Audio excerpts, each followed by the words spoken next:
If you're a woman attending a male-dominated STEM university, first of all, I'm sorry, and second of all, you're probably aware of how difficult it is to have normal social interactions. Odds are you've gone to a bar to drown yourself in beer along with your debt when you bump into a cute guy. Now, running into a random dude and his friend while buzzed and alone, there's only one thought going through any woman's mind.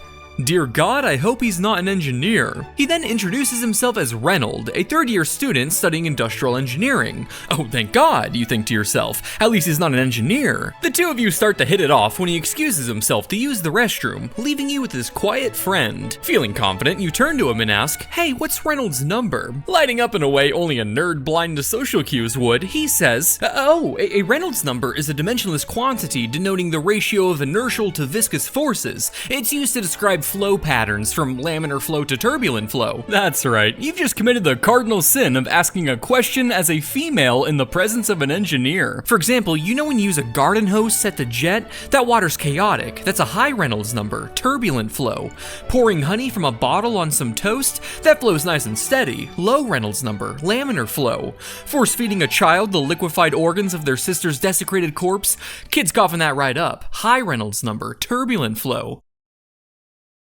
What the actual fuck are you talking about? Hi Beth, that's where I come in. Let's talk about vampire panics throughout history.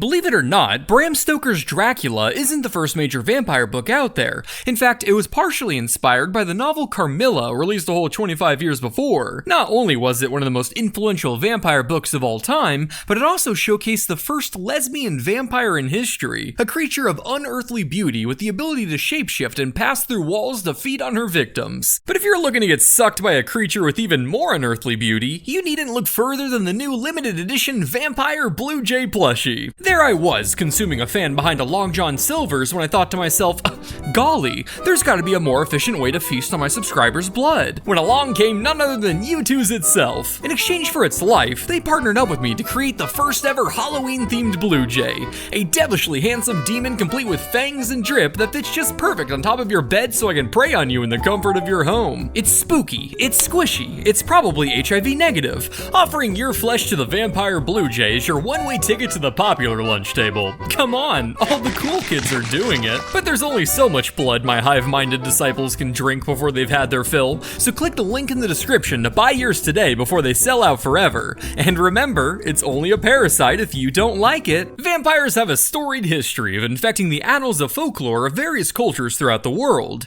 In fact, the fear of these life-sucking parasites is still alive and well today. It's just that they've since rebranded from edgy cloaks to flashing lights. Instead of draining your blood, they prefer your 401k, and nowadays, they don't rise from the grave, they like to take you to it. But despite the very real danger of the modern variety, it was the classic vampire that incited more fear. So much so that many cultures established elaborate vampire hunting myths just to counter the blood-slurping devils. For example, in Eastern Europe, it was believed people born on Saturdays had special vampire hunting capabilities.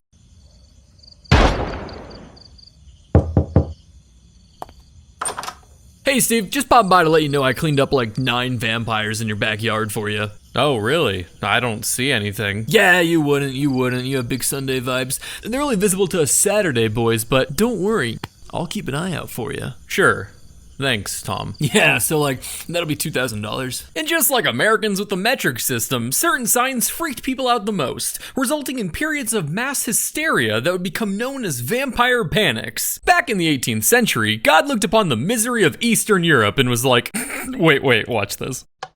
Engulfing the region in a vampire hysteria. Kicking off this monster mash was Peter Blagojevich, which is an anagram for Big Vocal Rat Jeep. Peter was a Serbian peasant whose most notable contribution in life was dying. That's because in just 8 days following his death, 9 other villagers bit the dust after coming down with a mysterious illness. Now, pre-industrial peasants and dying of disease goes together like Sonic and autism, but what made this case unique was the fact that, allegedly, each dying villager claimed to have have been assaulted by the recently deceased Peter. On top of that, Peter's widow swore he had returned from the dead to ask for his shoes, apparently terrifying her so much that she up and moved out of town. Thoroughly spooked, the villagers decided it was best to dig up their dead neighbor to investigate for signs of vampirism, demanding a local administrator and priest to be present for the desecration. Now, much like today, digging up a dead body to prod around willy-nilly is what many specialists would define as frowned upon, but despite the administrator's pleas that they seek official permission first,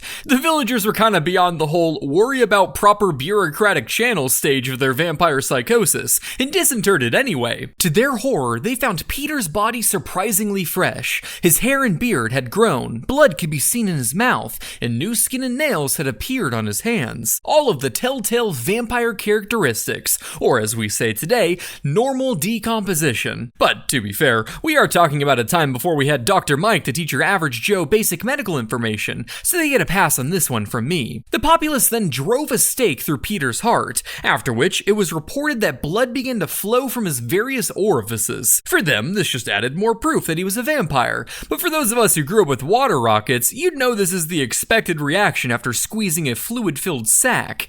Albeit, this version probably leaves a kid riddled with psychological trauma instead of scientific wonder. Peter wasn't an isolated case, however. He was just the first of many reports that begin to flood in of villages being attacked by vampires. Take Arnold Paule, a Serbian ex-soldier who often complained about being plagued by vampires. Oh god, I get bit like crazy. I know, right? I swear they just love my blood. I wish we could repel them somehow. Don't worry, I have the perfect cure for vampires. Oh cool, wait, what? What is wrong with you? It's the only way! Apparently, he was able to keep the vampires at bay by devouring the dirt of suspected vampire graves and smearing himself in their corpses' blood. Which, yeah, I think most people would see that and cross the street. While Arnold kept his neck safe from vampire fangs, the same couldn't be said for Cobblestone, as he died after breaking his neck falling off a hay wagon. Like Peter, Arnold's death too preceded a period of rapid deaths, with villagers again proclaiming Arnold had plagued them on their deathbed. So, as before, his village gathered for a little grave-digging community event, where after his heart was staked and blood then quaked, his head was braked and body baked. What made these cases notable was the fact that they couldn't just be chalked up to local superstition. These stories came out of the direct involvement of Austrian authorities, where doctors and officials witnessed, reported, and confirmed the existence of vampires. The hysteria went international, stirring a rise in vampire belief amongst rural and uneducated peasants from Serbia to England. So widespread and long-lasting was this vampire panic that it got to the point where Maria Theresa, as in Holy Roman Empress Maria Theresa, had to get involved. Local Magistrate Carper, what are you doing here? There's vampires, I'm scared. What are you on about? Can I sleep with you? No, you can't. There's no such thing as vampires. Go back to your village. Yeah, I saw them. If I send Dr. Sweeten to check for vampires, will you go back to bed? Okay. To definitively answer the vampire question, Empress Teresa sent her personal physician to investigate the blood-sucking hullabaloo. The doctor looked at the bodies, said, yeah, that's people, and concluded that vampires did not exist. Teresa then swiftly passed laws banning the opening and desecration of graves, which is a little like having to ban eating dog poop. Not something you'd ever think you need to tell people, but a rule you'll really appreciate when the weird neighbor boy is left alone in the yard for too long. While she was successful in ending this vampire epidemic, like much of Europe's mistakes, it was America's turn to fuck up now. Boom, 1800s. You're in England, but remastered, living in a small farming town with your wife and 7 kids. No wife and 6 kids. Your family's dead. Your only son is still kicking, but is starting to show the same symptoms his siblings had before their turn for the worst, and you have no idea how to help him. This story is very similar to that of George Brown, a Rhode Island resident who lost his wife and 2 daughters to consumption, which sounds like the 8th deadly sin, but it's really just a very metal old name for tuberculosis. With the shocking number of deaths in his family, and with his son Edwin looking to join the scoreboard, George's neighbors were determined to find the root cause of his misery. I know, it's terrible. But have you considered that maybe it's your bitch daughter's fault? Insisting his family was cursed, George's neighbors demanded permission to dig up his dead relatives to see who was feeding on the living. He reluctantly agreed, but didn't join them as they got to work cracking open his family's coffins like loot boxes, for obvious reasons. Looking for signs of blood, the mother and oldest daughter, having been dead for nearly a decade, were bone dry. But Mercy Brown was buried in the winter and was quite fresh. So they ripped out Mercy's heart and liver, discovered clotted blood in the decomposing organs, and burned them on a random rock. Afterwards, they scooped up the ashes and put them in a vase, added water, and fed them to her sick brother in an attempt to cure his consumption.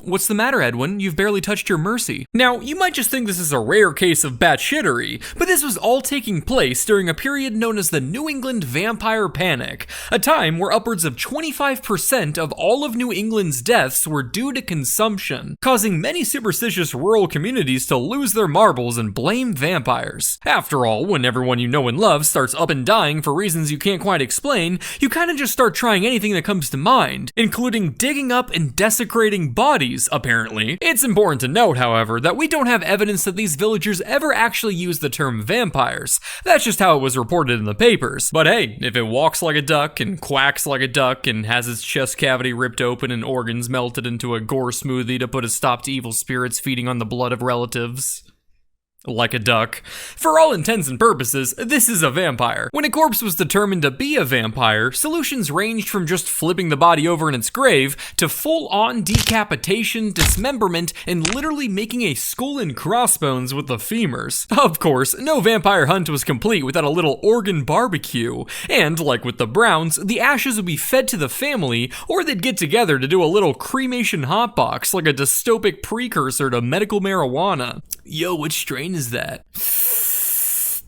Martha. But believe it or not, this cure did not work for Edwin Brown. It really only ensured that the last fleeting moments of his life were as psychologically taxing as they were physical, as Edwin would die just 2 months after gulping down the Smoke Sister smoothie. Now, you're probably sitting there thinking, well, it's silly, but people just didn't know better at the time. But that's the thing. The Mercy Brown incident happened in 1892.